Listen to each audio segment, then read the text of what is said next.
Hello everyone, welcome back to my channel. তোমরা সবাই কেমন আছো? আশা করি তোমরা সবাই খুব ভালো আছো। তো আমরাও ভালো আছি। আমাদের আরেকটা নতুন ব্লগে তোমাদের অনেক অনেক স্বাগত, অনেক অনেক ভালোবাসা। আজকে হচ্ছে রবিবার আর এখন বাজে সকাল 10টা। আজকে রান্নাবান্না করিনি, বাড়ির কাজকর্ম সেরে স্নান টান করে শুধু সোনুর জন্য খিচুড়ি করেছিলাম। তো সোনুকে খিচুড়ি খাইয়েছি, এখন একদম রেডি। দেখো অনেক দিন পর শাড়ি পরলাম। ওই যেদিনকে একটা নাচের ভিডিও করেছিলাম সেদিন শুধু ওই কিছু টাইমের জন্য পরেছিলাম, তো তারপর তো খুলে দিই। আর আজকে না হলেও 2.5 মাসের বেশি হয়ে গেল শাড়ি পরি না, আজকে পরলাম। আর এদিকে সোনু রেডি, সোনুর স্নান করা হয়ে গেছে। আজকে সোনু ভদ্র, দেখো কত সুন্দর ভিডিও করছে। আর সোনু আমাকে বলছে, তুমি শাড়ি পরছো কেন, নাইটি পরতে পারলে না, তুমি কি আমার মা? কত ধরনের কথা সোনুর, মানে সোনুর সামনে শাড়ি পরলে সমস্ত কিছু বলতে হবে সোনুকে, কেন পরেছি। তো এখন যাব ওই বাড়িতে। সোনুর বাবা তো কাজে চলে গেছে আজকে সকালে। এখন আমি আর সোনু হেঁটে হেঁটে যাবো, ওখানে গিয়ে রান্নাবান্না করব। তো চলো দেখতে থাকো আমাদের আজকের ব্লগ। তো এখন আমি আর সোনু যাব। এদিকে তো ভালোই রোদ্রু বাইরে, আর অনেক দিন পর শাড়ি পরলাম তো সমস্ত ব্লাউজগুলো পুরো ঢিলে হয়ে গেছে, একদম ঢিলে ঢিলে সব।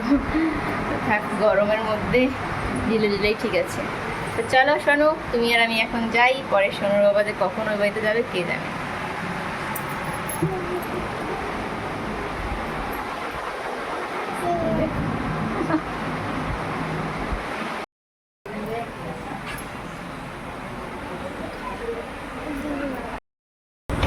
তো দেখো ভাত বসিয়েছি, আর এরপরে মাংস রান্না করব। বোন এসে মাংসটা ধুয়ে দেবে, কারণ আমি স্নান টান করেছি আর মাংস ধুতে যাব না। আর শোনো এখানে বসে বসে দেখছে কখন যে মায়ের মাংস রান্না হবে, তারপরে খাবে। আর জানো আমি বাড়ি থেকে না খেয়ে এসেছিলাম, তারপরে এখানে এসে মুড়ি দিয়ে আম দিয়ে খেলাম আমি আর সোনুকে খাইয়ে নিয়ে আসছি খিচুড়ি রান্না করে। তো এখন বোন কখন আসবে ওর জন্য বসে আছি।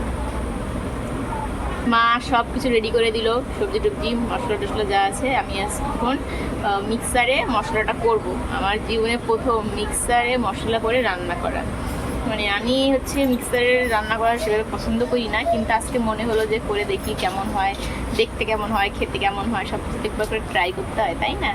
তো চলো আমাদের আজকের ব্লগ দেখতে থাকো। মনে হচ্ছে যেন জীবনে প্রথম রান্না করছি, এরকম একটা ব্যাপার। তো দেখো এখন এই যে বোন এলো, এসে মাংসটা ঢালছে আর এখন ধুয়ে নিয়ে আসবে। পিসগুলো একটু বড় বড় ছিল, কে এখন আবার কাটবে, অমনি ধুয়ে নিয়ে এলো। এসে দিয়ে দেখো আমি মশলা করেছি। বাপরে, আমি না সত্যি কোনোদিন এভাবে মিক্সারে মশলা করে রান্না করিনি। তো জানি না কেমন যে হবে, দেখেই তো কেমন ভয় লাগছে। এত মানে লাল লাল টাইপের হয়ে আছে না, মনে হচ্ছে কত যে ঝাল হবে। তো এদিকে বোন এখন মাখিয়ে দিচ্ছে আমাকে মাংসটা, মানে কষিয়ে দিচ্ছে আর কি ভালো মতো হাত দিয়ে। আর আমি পেঁয়াজগুলো না ভেজে দিয়েছি, তাহলে এটা বেশ ভালো লাগে। মানে সত্যি আগে না এটা বুঝতাম না, যে একই হয়তো এরকম ভাবতাম, কিন্তু এরপর যখন আর কি আমি করছি যে ভাজা পেঁয়াজ দিয়ে, তখন না বেশ ভালো লাগে। মানে এত দেখতেও ভালো লাগে আর খেতেও ভালো লাগে, এটা গন্ধটাই একটা আলাদা রকমের হয়। আর বোন দেখো এখানে মাখিয়ে দিচ্ছে, ও কত ভালো লাগছে সত্যি। মানে মিক্সারের মানে মশলাটা না আমি সেরকম খুব একটা পছন্দ করতাম না, কিন্তু আজকে বেশ ভালো লাগছিল দেখতে। তো এখন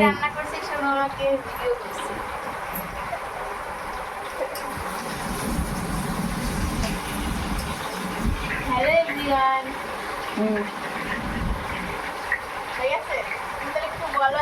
শোনা বলো, বলো কি মাকে বলো কি রান্না করছো?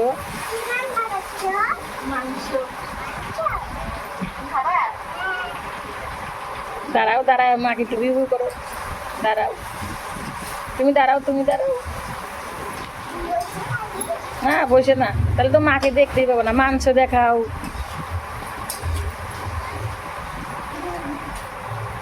আমার ক্যামেরাম্যান শোনো আর শোনো দিদন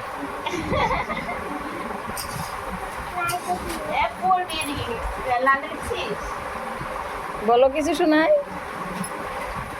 মাকে বলো, মাকে বলো কিসের মাংস রান্না করছো, মাকে জিজ্ঞেস।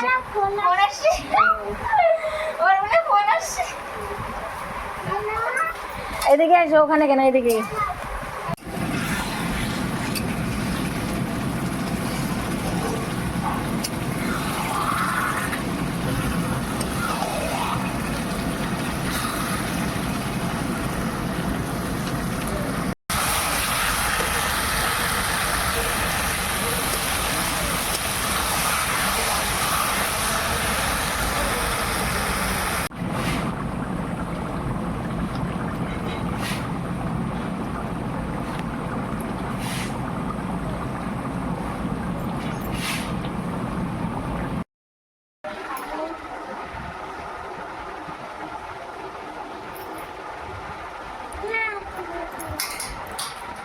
দেখো এখন বাজে দুপুর 12:30, খাওয়া দাওয়া করে এলাম, সোনুকে এখন ঘুম পাড়াবো। আর এই দেখো মেয়ের কাণ্ড, আজকে ওর মাথায় ভূত ঢুকেছে এটার।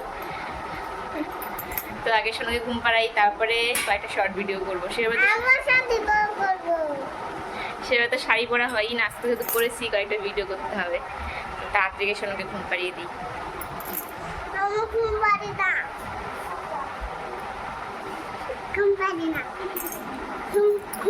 তো দেখো ভেবেছিলাম বোনের সঙ্গে কয়েকটা শর্ট ভিডিও করব, কিন্তু কি আর বলবো তোমাদের, বোনের মন খুব খারাপ।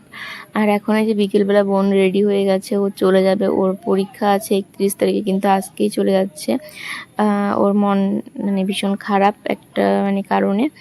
তো যাই হোক, ওকে এখানে একটু হাসানোর চেষ্টা করছিলাম জিভ দেখে, কিন্তু ওর মনটা মানে খারাপ, কান্না কান্না ভাব। তো এমনিতে বোন চলে যাচ্ছে, এই জন্য মায়েরও মনটা খারাপ। আর সত্যি মানে ওর সাথে ভালো মতো মানে মনের কথাও বলার সময় হয়ে ওঠে না, মানে এরকম অল্প টাইমের জন্য আসে। আর আমি তো রাত্রে এখানে থাকতে পারিনি যে গল্প টল্প করবো, সেটাও হয়ে ওঠে না। তো এদিকে সোনু আবার এসে দেখলো মানি রেডি হয়ে আছে, ও ভাবছে কি এবার কি হলো, মানি এবার কোথায় চলে যাচ্ছে। তো অন্য টাইমে সোনু খুব কান্না করতো, কিন্তু এখন একটু বড় হয়েছে, বুদ্ধি হয়েছে, এখন কান্না করে না। এখন বলিয়ে মানি যাচ্ছে, আবার আসবে, বলে ঠিক আছে। তো দেখো এই যে বাড়িটা দেখতে পাচ্ছ সামনে রংকার, ওই বাড়িতে কিন্তু চুরি হয়েছিল কিছুদিন আগে, মানে চোর ঢুকেছিল কিন্তু চুরি করতে পারিনি, তোমাদের দেখিয়ে দিলাম। তো এই যে দেখো সোনু এখন মানিকে টাটা করে দিচ্ছে, সোনুর মানিও সোনুকে টাটা। এখন খুব দুষ্টু হয়েছে জানো, আগে নিজে নিজে ভাত খেতে, আর এখন দুদিন থেকে ওকে খাইয়ে দিতে হয়। বাড়িতেও আমাকে বলে তুমি খাইয়ে দাও, এখানে দুপুরবেলা সোনুর মানি খাইয়ে দিয়েছে, আর এখন দেখো যে মা খাইয়ে দিচ্ছে। ফার্স্টে নিজে নিজে বসে খেতে, আর ভাত খায় না, চুপ করে বসে থাকে, বলবেও না যে আমাকে খাইয়ে দাও, নিজেদের বলতে হবে আমি খাওয়াবো, তখন বলবে হ্যাঁ।